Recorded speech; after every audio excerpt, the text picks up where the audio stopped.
Cordial saludo, mi nombre es Blanca Luria Abril Rincón y les traigo el tema de la relación y la diferencia entre la escatología consumada y la escatología incoada.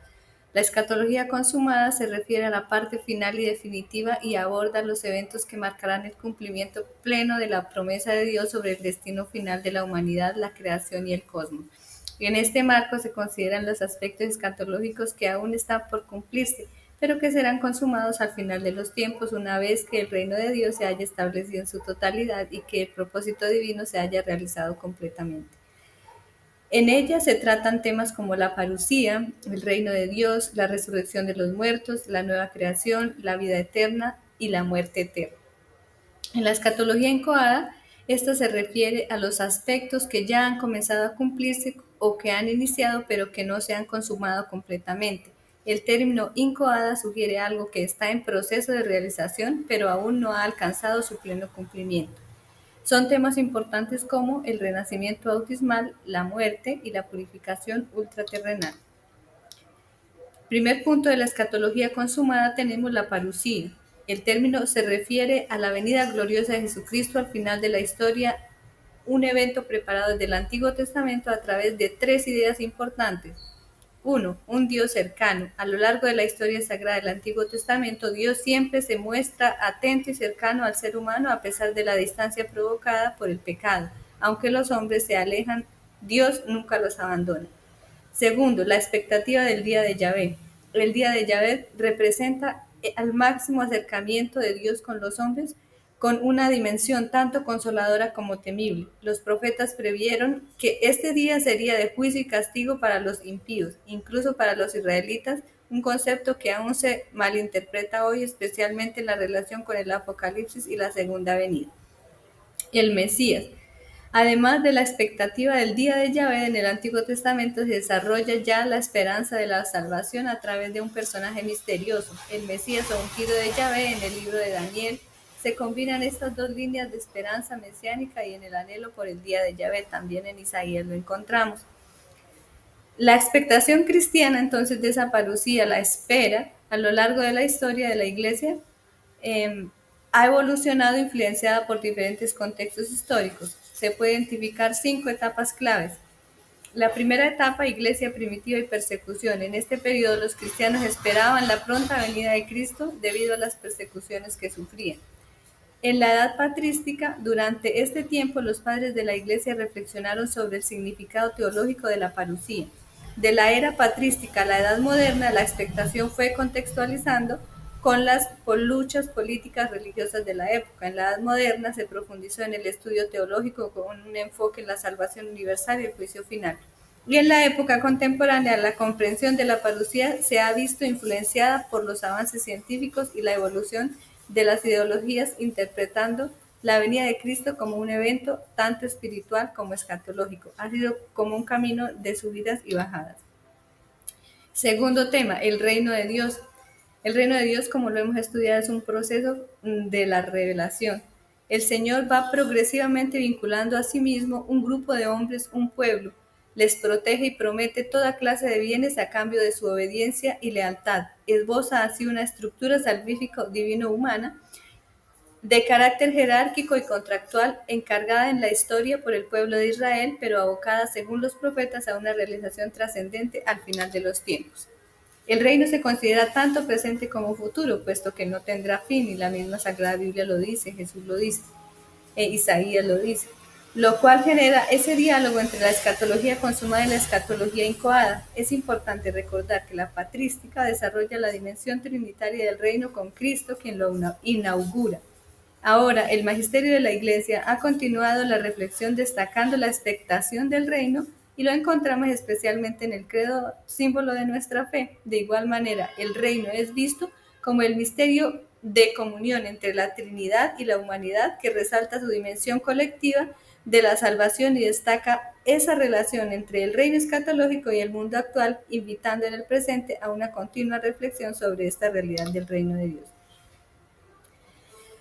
Tenemos el tercer tema, la resurrección de los muertos. La esperanza en la resurrección tomó forma lenta y gradualmente en el Antiguo Testamento, pero llegó finalmente a constituir parte nuclear de la expectación del pueblo judío especialmente. Esa idea de resurrección estuvo siempre dentro de un marco religioso, siendo concebida como consecuencia final de la comunión del justo con Dios.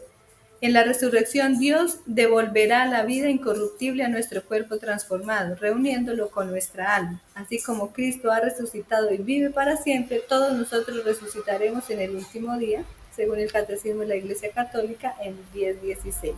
En el Nuevo Testamento también una importante novedad con respecto al Antiguo Testamento. Se trata del lugar central que ocupa la persona de Cristo y su propio resucitar en el misterio de la resurrección. Recordemos las palabras de San Pablo, donde dice que si Cristo no hubiera resucitado, vana sería también nuestra fe. Entonces, cuarto tema, la nueva creación. Dios, mundo y hombre son tres realidades que han sido de algún modo separadas por el pecado. Ello en gran parte porque el hombre, llamado a ser sabio, dueño de las criaturas inferiores, se comporta de manera tiránica con ellas, las utiliza sin respetar su verdadera naturaleza y por consiguiente obra en ellas una alienación de su creador. Un ejemplo actual es el poco cuidado que tenemos con nuestra casa común. Según Romanos 8, 19 al 23, expresa este misterio de transformación simultánea de la humanidad y del universo de manera particularmente clara. La ansiosa espera de la creación desea vivamente la revelación de los hijos de Dios. La creación, en efecto, fue sometida a la vanidad no espontáneamente, sino por aquel que la sometió en la esperanza de ser liberada de la servidumbre de la corrupción para participar en la gloriosa libertad de los hijos de Dios. Pues sabemos que la creación entera gime hasta el presente y sufre dolores de parto, más aún en la actualidad, y no solo ella, también nosotros, que poseemos las primicias del Espíritu. Nosotros mismos gemimos en nuestro interior anhelando el rescate de nuestro cuerpo. Ese anhelo constante del reino de Dios, de que la creación entera pues se renueve con la presencia del Creador. Quinto tema, el juicio universal. La salvación que trae constituye el núcleo positivo de la esperanza cristiana en su futuro retorno para reinar y juzgar. El Salvador será el juez. Esto también pues lo encontramos en las parábolas, ¿no? ¿Cómo será el juicio final? Ese juicio universal donde Dios llamará a todas las naciones, a todos los pueblos para que Jesús pues las juzgue, ¿no? Ello no invalida, sin embargo, la dimensión discriminatoria del misterio. Esa dimensión discriminatoria trata de que usted escoge la vida o escoge la muerte. En este sentido, Dios no está discriminando a nadie, ¿no? Siempre da opciones. La aproximación divina para salvar a los hombres puede encontrar una respuesta positiva o negativa en las criaturas, que somos libres. Así da lugar a las situaciones soteriológicas finales, la comunión perpetua con Dios o también la alienación eterna. Esta segunda posibilidad es más una autocondenación que una violenta imposición por parte de Dios. Simplemente Dios, pues el hombre a través de su historia va escogiendo pues como quiere ese momento final. Como sexto tenemos la vida eterna. El misterio de comunión bienaventurada con Dios y con todos los que están en Cristo sobrepasa toda comprensión y toda representación. La Escritura nos habla de ella en imágenes: vida, luz, paz, banquete de bodas, vino del reino, casa del Padre, Jerusalén celeste, paraíso, lo que ni el ojo vio, ni el oído oyó, ni el corazón del hombre llegó, lo que Dios preparó para los que lo aman. La vida eterna es pues esa estar continuamente con Dios, es elegir la presencia de Dios en vida o en muerte. Y también tenemos pues la muerte eterna, ¿no? Esta se considera la eterna como un estado de no comunión con Dios que lleva consigo una total desarmonía existencial.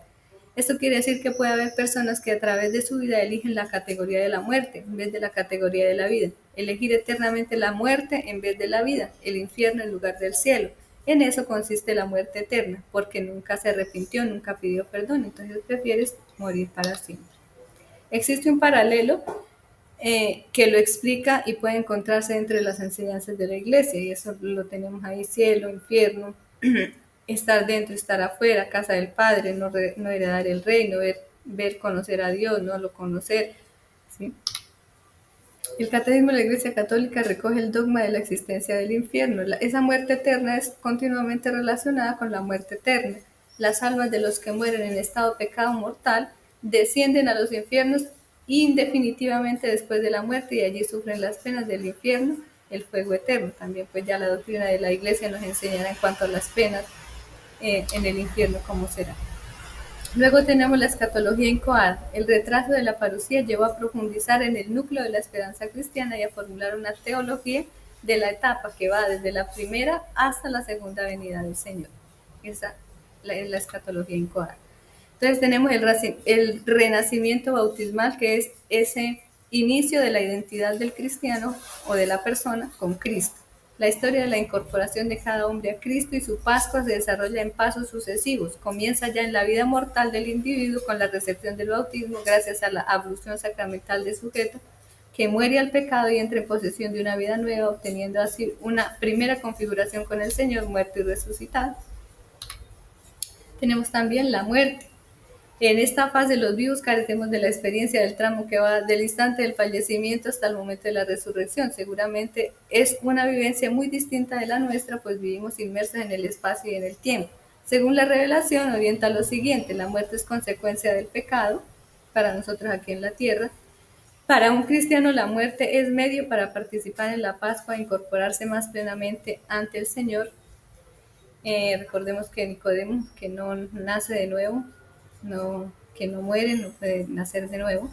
La muerte no acaba, por tanto, con la existencia del hombre, pero sí clausura el tiempo de la preparación personal para la comunión definitiva con Dios. No hay reencarnación.